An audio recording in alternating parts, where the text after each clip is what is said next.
All right, now it's time to take a look at what you missed from Sunday's game against the Steelers when we brought in our friend Dennis Pitta to share his expertise. And Dennis, we want to look at both sides of the ball, but let's start with the offense. This is obviously the area that you know best, and this group really hasn't developed any sort of a rhythm over the first month of the season. What's going wrong and what needs to change?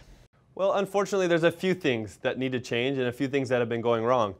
Anytime you talk about offensive football, you have to look up front first. You have to look at the offensive line. And unfortunately, this offensive line, as of late, has struggled. And we continue to harp on it, and it's something that I think we'll continue to see as the season progresses. But the loss of Marshall Yanda has made a huge impact.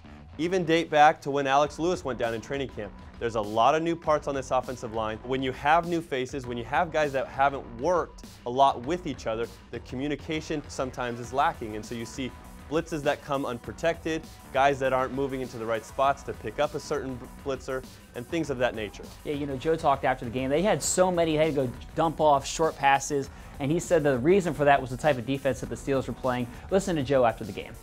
Listen, I think they, for the most part, they sat back in zone, and they made us throw the ball short, and they attacked from the back end, and you know, they got pressure here and there. I don't think they did a ton to try to bring pressure.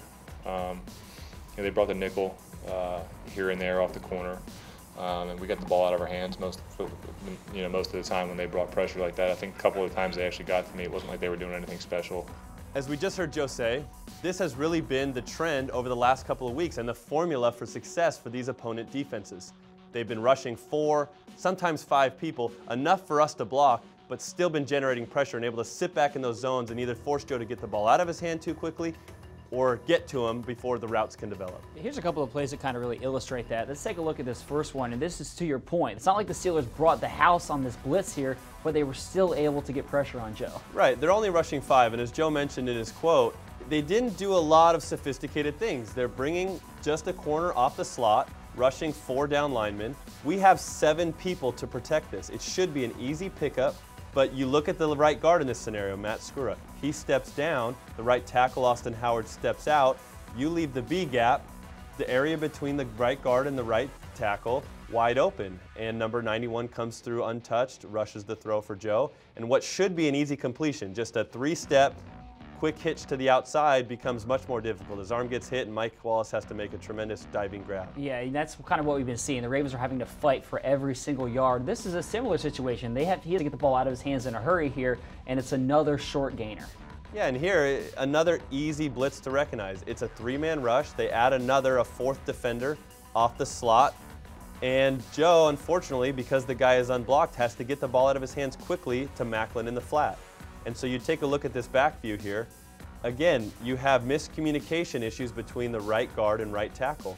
Matt Skura steps out to block the outside rusher, but Austin Howard steps down to block the same guy, and the man coming off the slot is virtually untouched in Joe's face. And the hope is, to what you were saying earlier, as these guys get more familiar with each other, that they'll be able to figure out these issues just because of the nature of that continuity. So let's go ahead, Dennis, flip it over to the defensive side of the ball. You just talked about pressure and how that can affect things for an offense. Well, this is the reverse. Ben has time here, and you see what it does. Yeah, and this points to really the struggles that we've had on defense in the last couple of games. We're really rushing 5 guys here.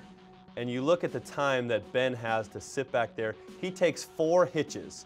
As a quarterback, to be able to stand in the pocket and take 4 hitches while routes develop downfield, that's a ton of time. And you see Ben's able to step into his throw it accurately, and complete a big pass, taking it down inside our red zone. So the other thing that you can really see here on this play is there's no Brandon Williams. He's somebody that collapses the pocket in the middle of that defense, and when he's not out there, in a similar way to when you don't have Marshall Yanda in that middle of the offensive line, it's just a huge absence to overcome. So hopefully the Ravens get him back soon. So that's a look at what you missed. Dennis, as always, appreciate your time.